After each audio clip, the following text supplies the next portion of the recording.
Hello everyone, welcome to my YouTube channel lots of knowledge. आज का हमारा physical chemistry का टॉपिक है हाइजेनबर्ग का अनिश्चितता सिद्धांत, मतलब अनसर्टेनिटी प्रिंसिपल ऑफ हाइजेनबर्ग। इसमें हम आज इंट्रोडक्शन, डेफिनेशंस, ये सब हम आपको हिंदी में समझाएंगे, लेकिन हम आपको इंग्लिश में भी नोट्स प्रोवाइड कर देंगे, इसलिए आप इसको ध्यान से देखिए। ओके, और नोट डाउन कर लीजिए, हमारे चैनल पे आपको ये नोट्स दिए जा रहे हैं। ओके, तो हम आज हाइजेनबर्ग होता क्या है, इंट्रोडक्शन में हम आज में बताएंगे, इसकी डेफिनेशंस, इसके फॉर्मूला बेस में क्या क्या है। तो पहला हमारा इंट्रोडक्शन में है इलेक्ट्रॉन की तरंगीय प्रकृति, मतलब वेव नेचर ऑफ इलेक्ट्रॉन के कारण उनकी सही स्थिति मतलब पोजीशन, और तथा संवेग मतलब मोमेंटम को एक ही साथ अर्थात एक ही समय पर ठीक ठीक निर्धारण करना संभव नहीं होता। इसके कारण हाइजेनबर्ग ने सन 1927 में एक थ्योरी का प्रतिस्थापन किया, जिसे अनिश्चितता का सिद्धांत कहते हैं। इसमें क्या बताया, अनिश्चितता का मतलब जो साथ साथ नहीं हो सकते, मतलब इसमें मोमेंटम और पोजीशन एक साथ नहीं चल सकती, इसलिए इसको अनिश्चितता का सिद्धांत कहा गया है। अब इसकी हम डेफिनेशन देख लेंगे।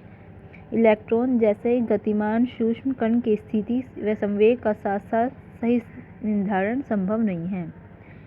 Delta x into delta p less than equal to h upon 4 pi, ये गणितीय रूप में तक मैथमेटिकली। डेल्टा एक्स क्या हो गया, स्थिति में अनिश्चितता मतलब अनसर्टेनिटी इन पोजीशन। डेल्टा पी है संवेग में अनिश्चितता, मतलब संवेग हम बता देंगे आपको। और एच क्या है, प्लांक्स स्थिरांक। तो इसका मतलब क्या था, इसका अर्थ है कि ये या तो बराबर हो सकता है या अधिक हो सकता है। बराबर और अधिक का है ये, लेकिन कम नहीं हो सकता। तो हमारा बन गया delta x proportional 1 upon delta P. इतना आया, और ये हम आपको हिंदी में समझा रहे हैं ताकि आपको समझ में आ जाए। हम इसके इंग्लिश में भी नोट्स प्रोवाइड कर देंगे, आप देख लेना हमारे चैनल पे।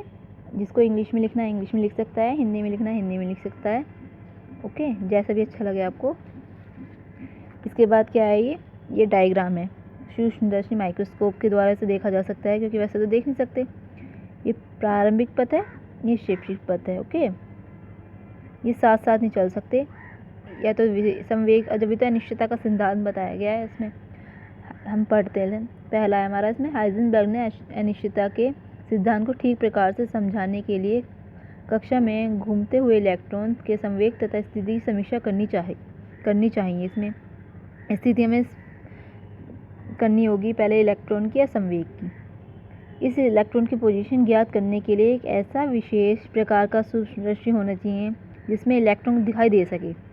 इसमें हमें बताया रखा है कि अनिश्चितता को निश्चित में करने के लिए हमें क्या क्या करना पड़ सकता है, इसलिए बता रखा है। सूक्ष्मदर्शी ऐसा होना चाहिए जिससे हम देख सकें। कोई भी खंड तभी दिखाई देता है जब वह अपनी सतह से प्रकाश का परिवर्तन करता है। जब हमारे कोई प्रकाश डालेगा तभी तो हम कुछ देख पाएंगे, इसलिए ऐसा होना चाहिए, इसमें प्रकाश ज़रूर होना चाहिए। ओके, अतएव इलेक्ट्रॉन पर जब ऐसी किरणों का फोटोन पड़कर प्रवर्तित होता है जिसमें बहुत ऊर्जा होती है, तो उसकी टक्कर से इलेक्ट्रॉन का संवेग परावर्तित हो जाता है और संवेग की अनिश्चितता बढ़ जाती है। कहने का तात्पर्य यह है कि निश्चित संवेग से घूमते हुए इलेक्ट्रॉन की स्थिति का सही ज्ञात असंभव है। आप यहाँ तक लिख सकते हो, चाहो तो आप ये लाइन भी लिख सकते हो जो हमने ब्रैकेट में लिखी है। यदि किसी कण की स्थिति को सही रूप में परिकल्पित करना हो तो डेल्टा एक्स को बहुत सूक्ष्म करना पड़ेगा, जिससे डेल्टा पी का मान बढ़ जाएगा अथवा स्थिति की अनिश्चितता नगण्य करने पर संवेग की अनिश्चितता बढ़ जाएगी। ये हमारा होगा हिंदी के नोट्स। ओके, अगर आपको इंग्लिश में लिखना हो इसे, तो इंग्लिश की हमारी इजी लैंग्वेज है, हिंदी में भी आप लिख सकते हो, हिंदी की भी इजी है और इंग्लिश की भी इजी है। आप चाहो तो इंग्लिश की भी लिख सकते हो, हम आपको एक बार दिखा देते हैं इंग्लिश का भी। यहाँ से स्टार्ट है ये हाइजेनबर्ग अनसर्टेनिटी प्रिंसिपल, ये आपको मैं इंग्लिश में प्रोवाइड्स कर दिया है, देख लीजिए आप इसे। ये भी इजी है बहुत, जिसे इंग्लिश में लिखना हो इंग्लिश में लिख सकता है, हिंदी में लिखना हो हिंदी में लिख सकता है, एज योर विश, दोनों में सही है। ये डायग्राम हो गया, माइक्रोस्कोप, इलेक्ट्रिक प्रोटॉन, ये इंसिडेंट फोटोन। ओके, ये इलेक्ट्रॉन हो गए। हाइजेनबर्ग का सिग्निफिकेंस आ गया ये। ओके, यहाँ तक है ये पूरा। ओके, यहाँ पे एक बार देख लिए दोबारा, अगर समझ में ना आया हो तो। यहाँ से स्टार्ट है ये,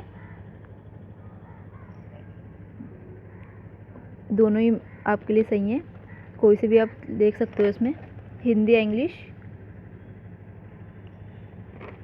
यह हमारा आज हाइजेनबर्ग का कंप्लीट होता है। कल हम आपको न्यू टॉपिक लेके आएंगे। फ़िलहाल एग्ज़ाम से पहले पहले हम आपको सारे टॉपिक्स दे देंगे। आप तैयारी करते रहना, एग्ज़ाम में अच्छे मार्क्स लेके आना, और हमारे चैनल को सब्सक्राइब करना, लाइक करना। Thank you.